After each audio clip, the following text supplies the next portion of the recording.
اب کچھ خبریں عالمی منظرنامے سے۔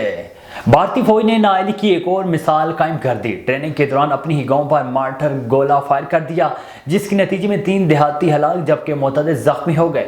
امریکی میڈیا کے مطابق ایک سرکاری اہلکار نے بتایا ہے کہ گزشتہ روز ٹریننگ سیشن کے دوران فائر کیا گیا بھارتی فوج کا مارٹر گولہ ہدف کے بجائے ریاست بہار کے گاؤں کے گھر پر گر کر پھٹ پڑا، جس کے نتیجے میں ایک نوجوان جوڑا اور پڑوسی ہلاک ہو گئے۔ رپورٹس کے مطابق جب یہ واقعہ پیش آیا تو ہلاک ہونے والا جوڑا ریاست بہار کے گاؤں گلواڑ میں ہولی کا تہوار منانے کے لیے جا رہا تھا۔ کم یو جونگ نے کہا ہے کہ شمالی کوریا میزائل تجربات کو روکنے کی کسی بھی امریکی کوشش کو اعلان جنگ کے طور پر لے گا۔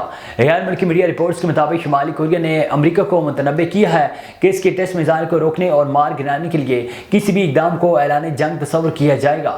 شمالی کوریا کے رہنما کم جونگ کی بہن کم جونگ نے اپنے ایک بیان میں جنوبی کوریا کی ایک میڈیا رپورٹ کا حوالہ دیا ہے، جس میں کہا گیا تھا کہ اگر ہتھیاروں کا تجربہ کیا گیا تو امریکہ کی جانب سے پیانگ یانگ کے بین البراعظمی بیلسٹک میزائل کو مار گرانے کا منصوبہ بنایا گیا ہے۔ جارجیا میں دوسرے روز میں ہزاروں مظاہرین کی جانب سے متنازع فارن ایجنٹ بل کے خلاف احتجاجی مظاہرے جاری رہے، جبکہ دارالحکومت تبلیسی میں پولیس نے مظاہرین کے خلاف واٹر کینن اور آنسو گیس کا استعمال کیا۔